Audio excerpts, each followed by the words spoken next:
വർഷം 3 വർഷം കൂടെ പ്രേമം എനിക്ക് 100% പ്രേമം ഉണ്ടായിരുന്നു. എന്നോട് പ്രേമം നടിച്ച് എൻ്റെ കൂടെ ചേർന്ന് ലാസ്റ്റ് ഞാനത് മനസ്സിലാക്കിയ ശേഷം ഞാനത് നിരസിക്കുമ്പോൾ എൻ്റെ പേരിൽ കൊണ്ടുപോയി ഒരു കേസ് കൊടുക്കുന്നതിന് യോജിക്കുന്നുണ്ടോ നിങ്ങൾ?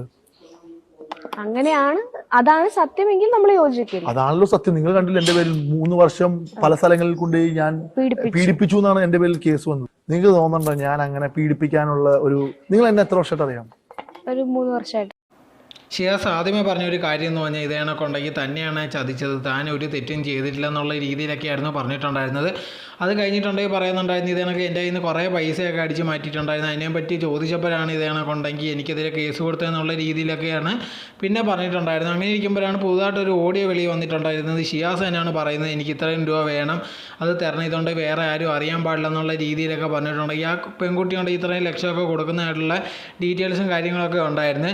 സോ ഇത് വെളിയിൽ വന്നതിന് ശേഷം കൊണ്ട് ഈ ഷിയാസ് ഒന്നും പറയുന്നില്ല. ഇപ്പോൾ ഉണ്ട് ഈ ഷിയാസ് പറയുന്ന കാര്യം ഞാൻ വേണ്ട, അല്ലെങ്കിൽ അവൾ എന്നെ ചതിച്ചു, അത് മനസ്സിലാക്കിയപ്പോൾ വേണ്ടാന്ന് വെച്ച് പോയപ്പോഴാണ് ഈ സംഭവങ്ങളെന്നെല്ലാം രീതിയിലാണ് പറയുന്നത്. എന്തായിരുന്നാലും ഷിയാസ് ഉണ്ട് ഇത്രയും രൂപ വാങ്ങിച്ചിട്ടുണ്ട്.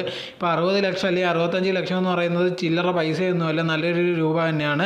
അത് ചിലപ്പോൾ ആ പെൺകുട്ടി തിരിച്ചു ചോദിച്ചപ്പോഴാണ് ഇത്രയും പ്രശ്നങ്ങൾ എന്നുള്ള രീതിയിലാണ് ഇപ്പം തന്നെ ചതിച്ചെന്നുള്ള രീതിയിലാണ് ഷിയാസ് പറയുന്നത്. അങ്ങനെയാണെങ്കിൽ ആ പെൺകുട്ടിയുടെ നിന്ന് പൈസ വാങ്ങിച്ചത് തിരിച്ചു കൊടുക്കണം, അതാണ് വേണ്ട. അതല്ലാതെ ഇതേ കണക്ക് അതിലൊന്നും എനിക്ക് പങ്കില്ല, എന്നെ ഇതേ കണക്ക് പറ്റിക്കുകയാണോ അല്ലെങ്കിൽ ഇതേ കണക്ക് കള്ളക്കേസ് കൊടുക്കുകയെന്ന് പകരം ഉണ്ടെങ്കിൽ ആ പൈസ തിരിച്ചു കൊടുക്കാൻ വേണ്ടി ശ്രമിക്കുക, അതാണ് മെയിനായിട്ട് ചെയ്യേണ്ടത്.